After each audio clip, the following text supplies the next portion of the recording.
Hi everyone, welcome to another G News update on Friday the 13th of June. Friday the 13th, eh? Pretty ominous. Well, today there was some news and stuff that showed us some shocking reports. As you can see, the headline actually features a picture of Tama Potaka and Christopher Luxon, who are very, very proud of reducing their waiting list by creating much more stringent conditions so that it's very, very difficult to get access to emergency accommodation. And this is all about boasting and being able to say, hey, look at how successful we are. Look at how successful we are. We've reduced this waiting list. And that's what they boast about all the time. When they're asked about homelessness or any of these other situations, well, they just go, well, I'll talk about my waiting list instead of the homeless. In fact, I don't really acknowledge that there's such a thing as homelessness on the streets, and there's no connection, and it's all just a mischaracterization. The whole story from Stuff is that Aaron Henry, who runs the front door operation on K Road that helps people get into emergency housing and sorts people out that are homeless and helps them out, took this woman to WINZ and actually saw the WINZ staff member basically say, look, sorry, you've contributed to your own homelessness by being a victim of violence here. So that was reported in Stuff, and Stuff had also heard of many, many other stories up and down New Zealand, all over the place, where agencies who support people were saying the same things. Even Women's Refuge here says that they've heard many, many similar stories, and that it used to be very easy to get yourself into an emergency house, particularly under these kind of circumstances. But now it's just about impossible. And we're hearing that from the Salvation Army. We're hearing it from all sorts of people that aren't lying. They're not mischaracterizing anything here.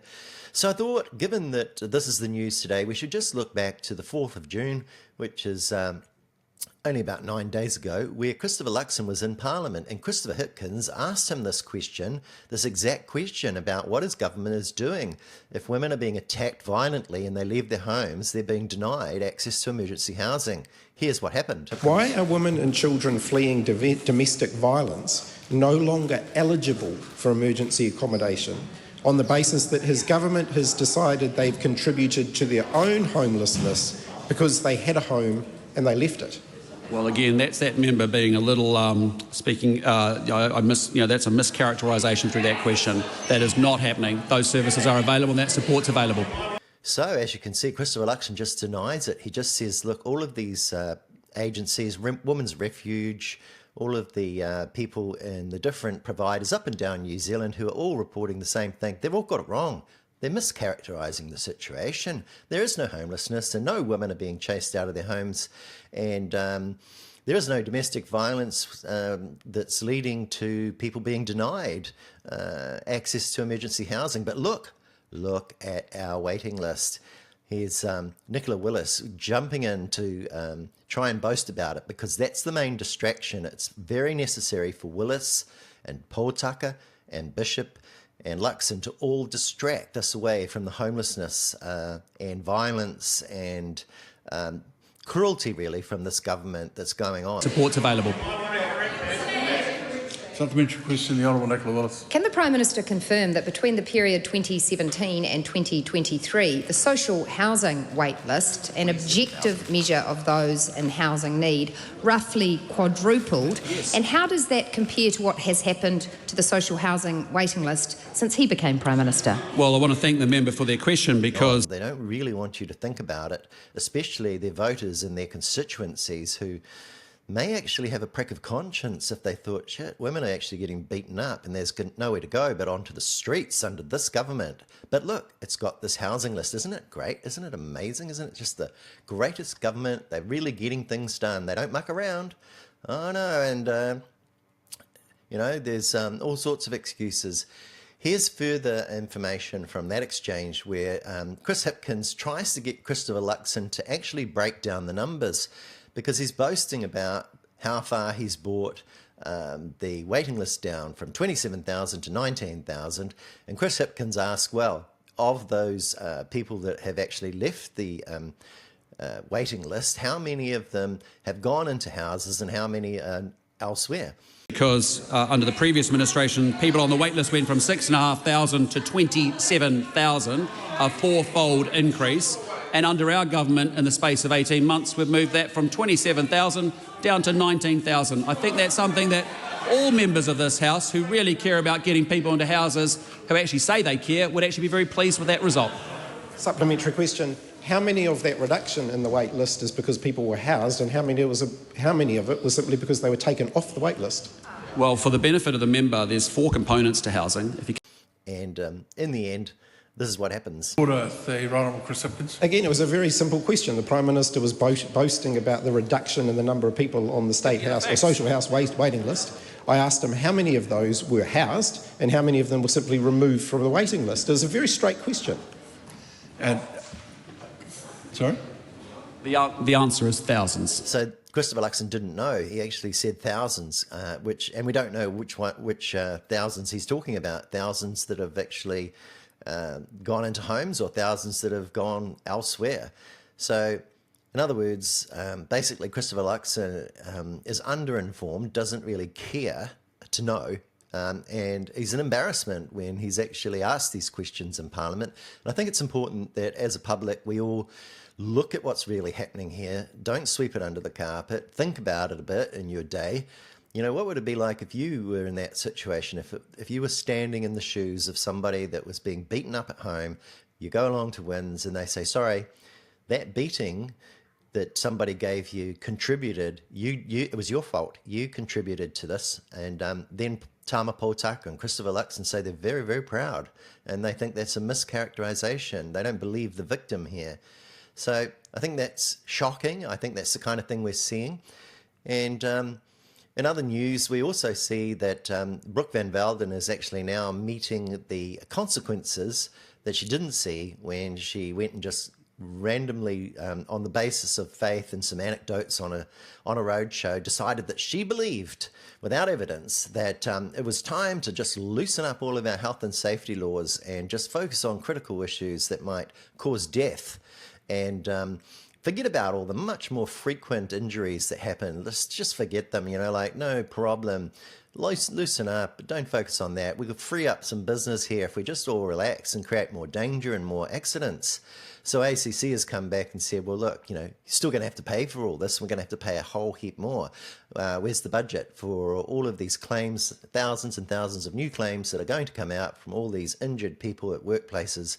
And of course, nobody in the ACT Party thinks ahead like this, or has a kind of an economic brain able to really see the consequences of their own regulations. At the same time, they're trying to tell New Zealand and preach to us all about good regulation making, which is like completely mad. You know, the people that don't actually even observe their own standards, flogging that story to us.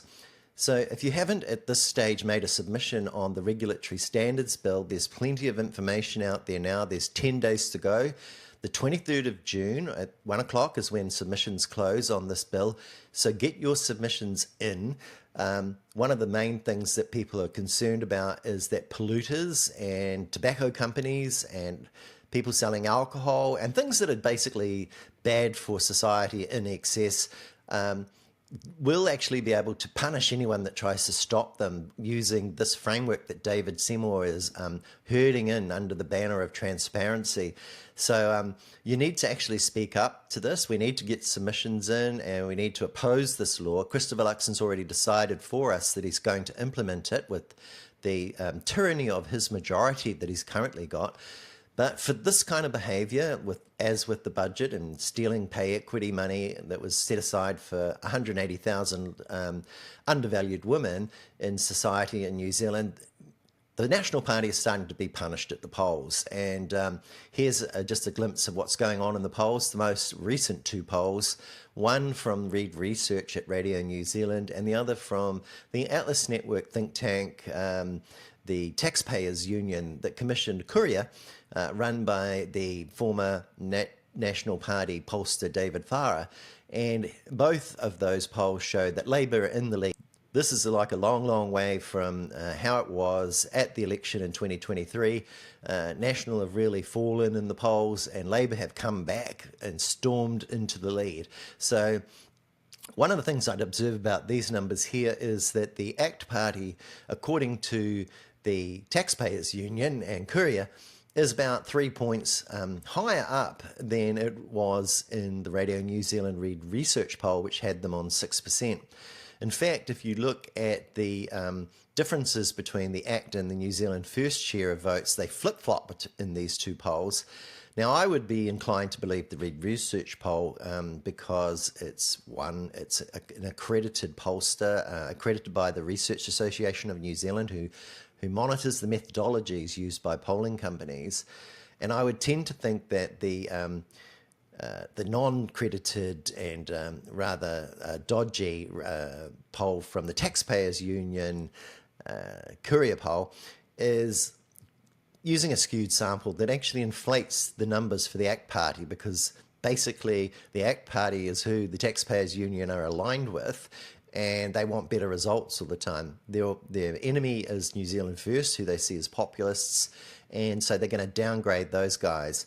So you're probably getting a more accurate picture of ACT on around about 6%, and you've also got New Zealand First on 9 or 8%, which is borne out by the more recent TVNZ Varian poll that also said that they'd made a little gain there. So TPM are doing better as well than what Taxpayers Union have to say. And the Green Party are always doing better in every other poll than the Courier polls. So you got to take Courier polls with a grain of salt. I mean, they're pretty rogue. They're not really worth seeing. And the only people that really heavily promote them are the New Zealand Herald and Newstalk ZB, Mike Hosking, Heather Duplessis-Allen, these kind of people who have for some time been pushing New Zealand into what we've got now, broken down ferries, thanks Mike. We've got a situation where we've got exploding homelessness, thanks Heather.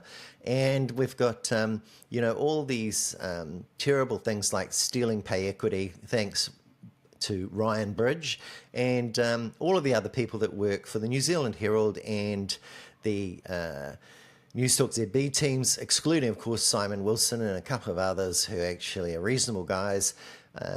And probably, fighting a losing battle there as the New Zealand Herald and NZME go to the far right, sort of into Trump land.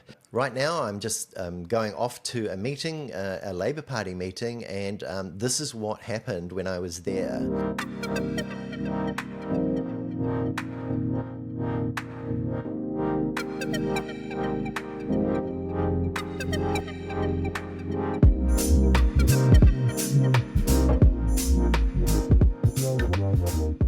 Which you can see was really good, because the Labour team had been out in the community learning and listening to everybody about important things to communities like conservation and the Hauraki Gulf and other topics that matter to people in local business communities, like the price of transport, that kind of stuff that affects businesses. So it's really great to see the Labour people getting out and about, and also from my point of view, I'm connecting more and more into bringing you the information from some of our best members of Parliament, really, and what they have to say, what work they've been doing, what they care about, what they're hearing in their communities, because they've definitely listened, and policies are coming. So it's quite exciting, and it's just a shout out really now to everybody that really wants their voices heard to come over to G News and line up here, because we're going to keep going with podcasts and asking sort of intelligent questions, I suppose, about what's really happening and what kind of stuff matters to people, and kind of providing a bit of a foil, I suppose, or a counter to some of the narratives that are all one-sided. So there's that to look forward to. So that's about it today. I've really covered a bit here from Christopher Luxon and the shocking situation with homelessness and women, and how if they get beaten up at home and go to WINZ, they don't get any support anymore. How Van Velden is kind of creating a terrible load of ACC costs that are coming up to haunt New Zealand in more workplace injuries. And also we've seen the polls punishing the current government for these kind of actions around pay equity. What they've done with TPM and voting them down was just a shocker as well. So, yeah, all power to the people in all the communities that want to have their voices heard, who may not actually be the filthy rich necessarily, but actually just ordinary hardworking people that want a fair go and believe in their community, not just their own individual enrichment. So have a wonderful Friday, everybody, and I will catch you all again as soon as possible.